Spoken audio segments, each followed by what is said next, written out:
So, Janet, first of all, you guys, thanks for joining us, Becoming Ultra, of course. If you're listening on the podcast, we're trying something a little bit new. We are on Be Live, which is just a third-party app on Facebook that allows me to interview guests live on the live video stream on the Facebook page. So we're over at Becoming Ultra Project on Facebook, and I'll take this audio and we'll turn it into a podcast. So if hopefully we don't refer to too many things that are visual, and because we're so used to doing the audio piece. But Janet Patkowa was one of the runners from season 2, which is crazy. That was like a year and a half ago.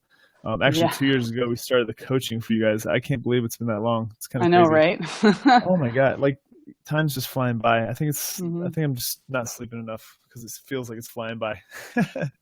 But she's out in Vegas. She had an amazing 50-miler experience out at American River 50. Just a really, really cool thing to watch and see her go through the whole process, the whole 6 months that she trained. The runner that she trained with was Chris Stegner. Of course, we'll try to get her back on the show as well. Love to catch up with these guys when it's been a while and see what's going on. So we're not going to go too deep, but I think for all of the transitional things that happen when you go train for something big and epic like this, coming back after a long period of time and seeing what your reflections are on the mental piece and the physical piece this far out is kind of interesting. So first of all, Jan, how have you been doing? Pretty good. I've had a challenging couple of years since the ultra as far as my running, but it's all coming back together. So I'm in a really good place right now. Okay. So you mentioned off air, plantar fasciitis was a big issue after the run. Do you feel like was it something you were dealing with back then? Because I don't remember plantar fasciitis too much with you. Like what was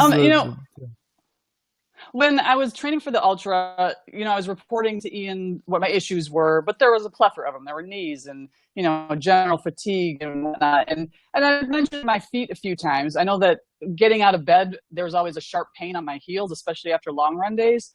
But it just seemed like it was part of the whole thing. And so I didn't mention it too much to Ian as far as very specific, just kind of, oh, my feet hurt and whatnot. So, I didn't think too much of it. It was obvious that I was in a big challenge. After the ultra was over, and I spent a few months blissfully just having nice, easy runs. It was easy to go fast. I wasn't doing so much mileage. But after about 2 months, it became pretty obvious that something was wrong with my feet. So I went to a physical therapist, and he just determined it was plantar fasciitis. Yeah. What was your therapy? What was your plan of action to get better and get rid of that stuff? So he suggested to me, some exercises. So I was doing more strengthening. You always feel like when you're training and you're lifting weights that you're doing all the strengthening you need to, but there's always tweaks that can happen.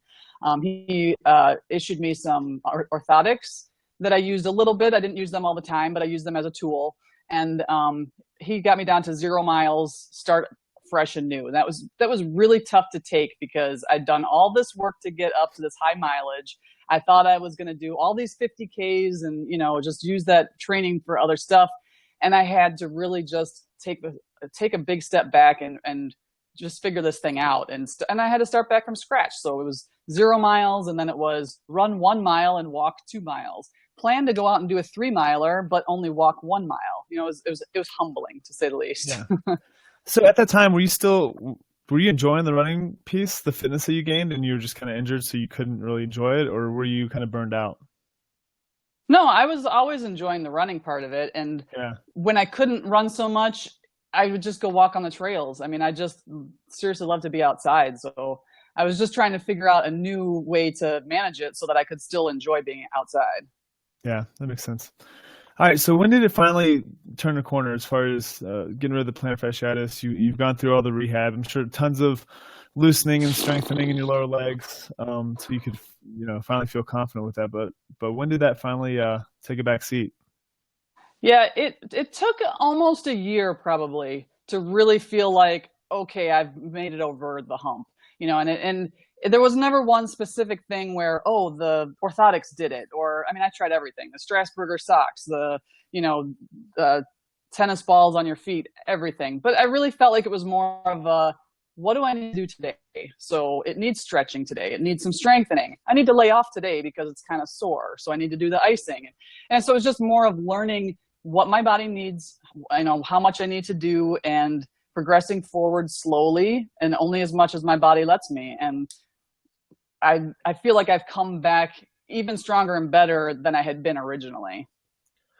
Okay, so when you're looking back, what were some mistakes you made, if any? What were some things that you did really well when you had this huge period of time to reflect?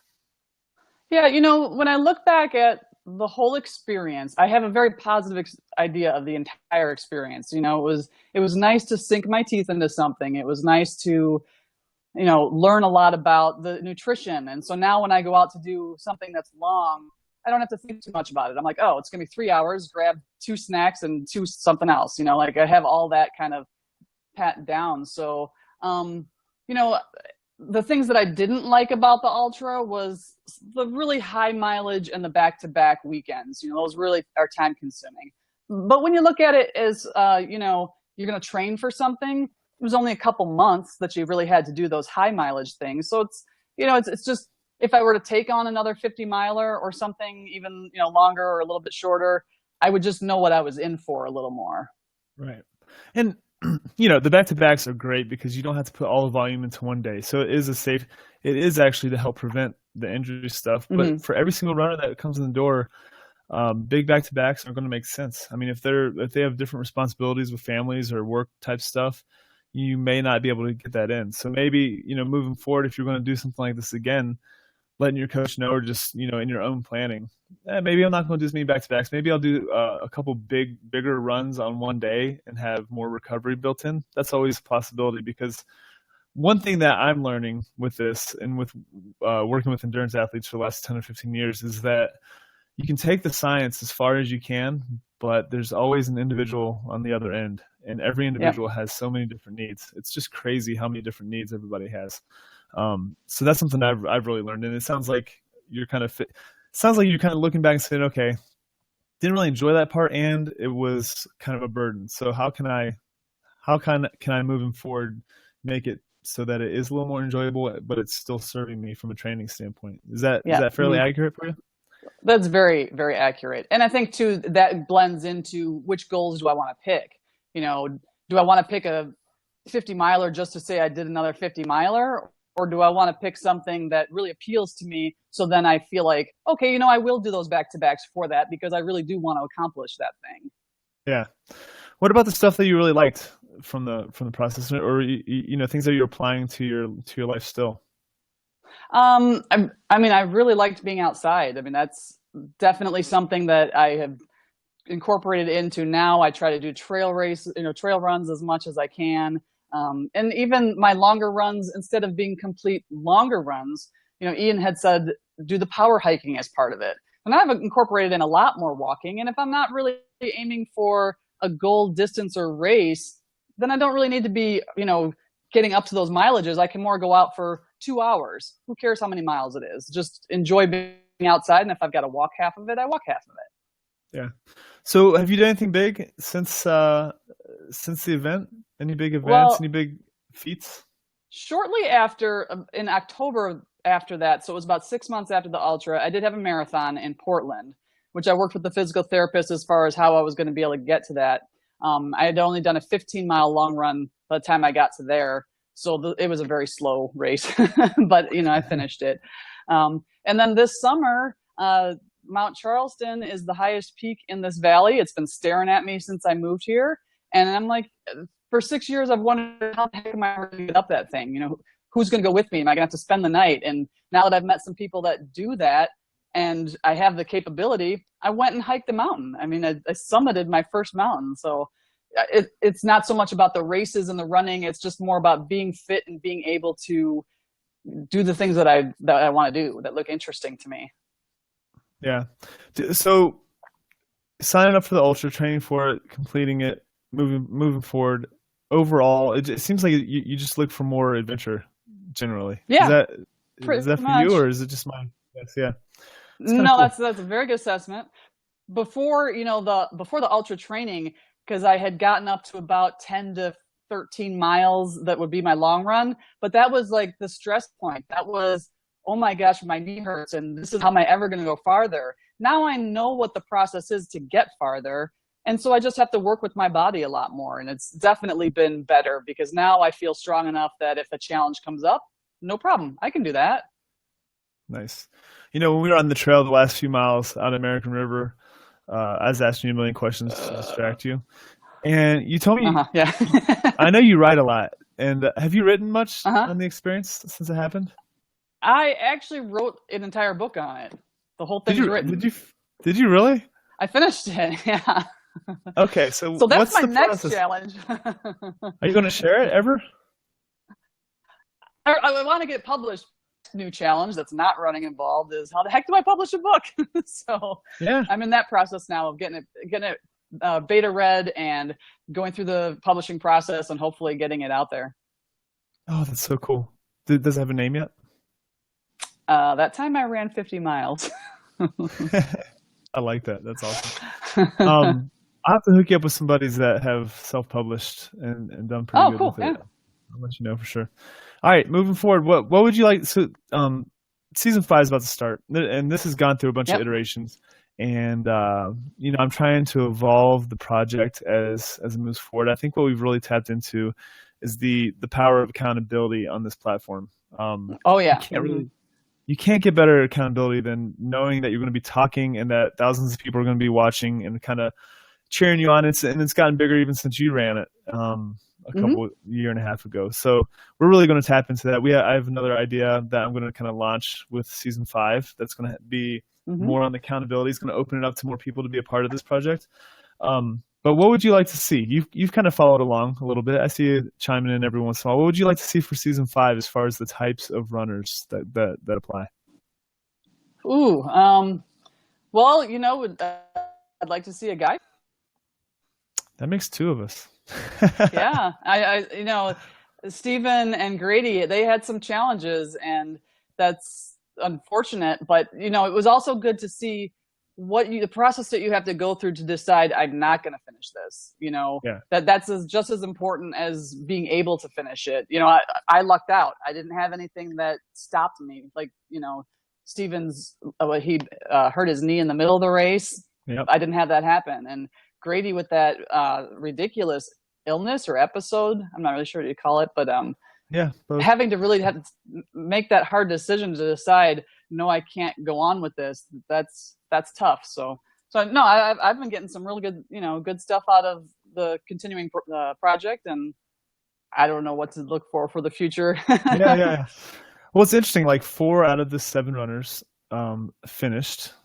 Only 5 of us have made it to a start line, and I think that's pretty accurate. I mean, the more people that I work with, the more people I talk to in this world that start with really good intentions to go do an ultra, the training is half the battle. I mean, it's a long, you know, involved process. So if you guys are listening, like just getting to the start line is really half the battle. And then finishing is the big goal. But even if you just get to the start line, and if you can put 6 months of training in and get to the start line healthy, it's saying a lot. It's a lot of discipline to get to that point. So I hope that never really gets past people who are listening to this stuff, because it's huge. All right, Janet, before we finish here, what are 3 big epic physical goals that you have for yourself? They can be bucket list goals. They can be in the next couple of years, whatever it might be. What do you got? 3. First up is R to R. I'm doing Grand Canyon rim to rim. So for people that don't know, you start on one end of the Grand Canyon, you climb all the way down to the bottom, and then up the other side. I've wanted to do it ever since I heard about it. So that's number 1.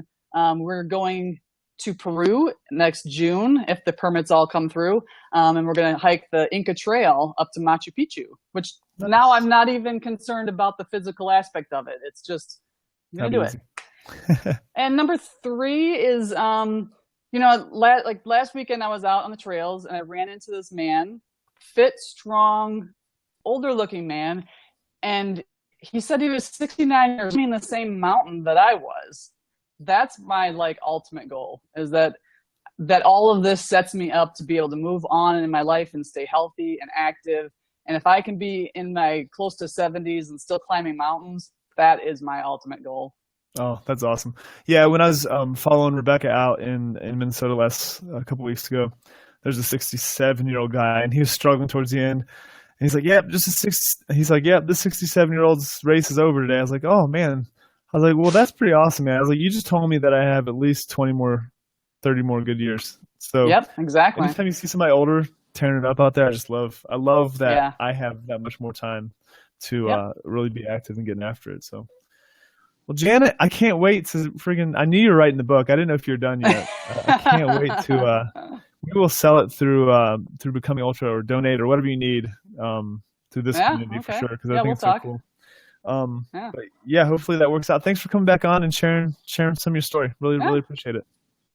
Yeah, thanks for talking to me. Sweet. See you guys. Bye. Let's see what happens after you end the podcast.